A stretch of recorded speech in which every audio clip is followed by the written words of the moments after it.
mas fino-focus ko yung sarili ko sa pamilya ko. Ngayon, pumasok si Chris Lawrence sa buhay mo.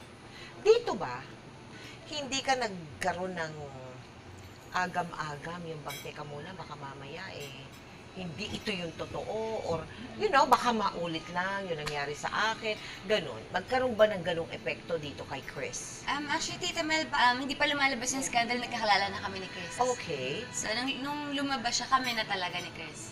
So, you were saying, si Chris yung naging sandigan mo. Oo, siya yung naging sandigan ko, kaya sobrang thankful ako na sa kabila nung nangyari sa akin, nandyan lang siya sa tabi ko. Oo. Hanggang ngayon, nandyan siya. Oo, Sinasuportahan niya. Oo.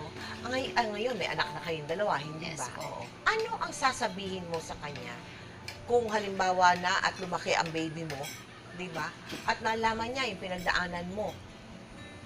Paano niyo i-explain? How would you tell your daughter? Sasabihin ko po yung totoo.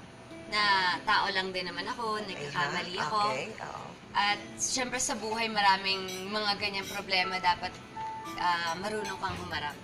Marunong kang tumayo. Yan ba ang maipapayo mo sa mga dalaga na nanonood sa atin ngayong gabi? Maraming problema darating sa atin, pero ang importante dapat matuto tayo. Minsan nakala nyo katapusan na pero hindi. Nag-uumpisa pa lang yung buhay natin doon. And yung family natin talagang dapat sila lang yung kakampi natin. Katrina, tawagin natin si Chris, ha? Please come in, Chris.